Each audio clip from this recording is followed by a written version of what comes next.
कहानी भगवान श्री कृष्ण के प्रिय भक्त कर्माबाई की। कर्माबाई बचपन से ही अपने पिता जीवनराम को कृष्ण भगवान की पूजा करते हुए देखा करती थी। वह कभी भी कृष्ण भगवान को भोग लगाए बिना भोजन नहीं ग्रहण करते थे। जब कर्माबाई 13 साल की थी तब एक दिन जीवनराम को पुष्कर स्नान के लिए जाने की इच्छा हुई और साथ में ही उनकी पत्नी ने भी पुष्कर स्नान की इच्छा प्रकट की। जीवनराम अपनी बेटी को भी अपने साथ पुष्कर ले जाना चाहते थे, लेकिन यह दुविधा थी कि अगर घर से सब बाहर गए तो श्री भगवान श्री कृष्ण को भोग कौन लगाएगा। तब जीवनराम ने इस नित्य कर्म की जिम्मेदारी कर्माबाई को सौंपी और कहा, देखो बेटी कर्मा, सुबह भगवान कृष्ण को भोग लगाने के बाद ही तुम भोजन ग्रहण करना।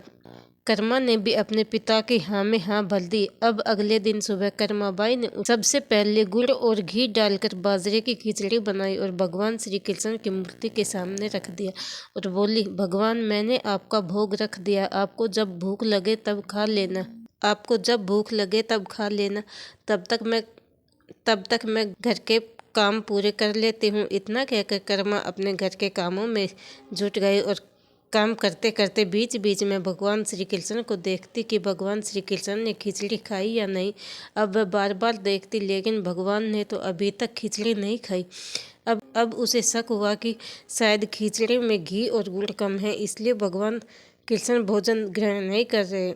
तब कर्माबाई ने खिचड़ी में थोड़ा गुड़ और घी और मिला दिया और मूर्ति के सामने बैठ गई। वह बोली, भगवान मेरे पिताजी जब खिलाते हैं तब तो आप खा लेते हैं, अब क्यों नहीं खा रहे। अभी तो पिताजी बाहर गए हैं, उन्हें आने में बहुत दिन लगेंगे। तब तक आपको भोग लगाने की जिम्मेदारी मुझे दी गई है, इसलिए जब तक आप भोजन नहीं खाएंगे मैं भी कुछ नहीं खाऊंगी। इस तरह जिद पर अड़ी नन्ही कर्मा की प्यारी बातों से श्री कृष्ण भगवान का सिंहासन डोल गया और फिर मूर्ति में से आवाज़ आई, बेटी कर्मा तुमने पर्दा तो किया नहीं, मैं भोजन कैसे ग्रहण करूं। तब कर्माबाई ने मूर्ति के आगे अपनी चुंदड़ी का पर्दा किया और कुछ ही समय में भगवान श्री कृष्ण की मूर्ति के सामने रखी हुई खिचड़ी की थाली खाली हो गई। अब तो कर्मा रोज सुबह सबसे पहले कृष्ण को बाजरे की खिचड़ी खिलाती और बाद में भोजन ग्रहण करती। कुछ दिनों के बाद जब कर्मा के माता पिता वापस लौटे तो वे भगवान श्री कृष्ण की लीला देखकर दंग रह गए। इस तरह कर्माबाई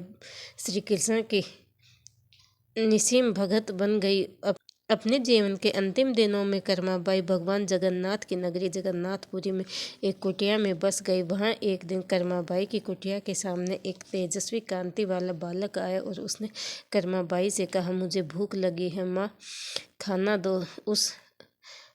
उस वक्त भी कर्मा अपने भगवान कान्हा को खिचड़ी का भोग लगा रही थी। फिर कर्मा ने उस बालक को भी खिचड़ी खिलाई और उसके बाद वह बालक हर रोज कर्मा के हाथ से खिचड़ी खाने आने लगा।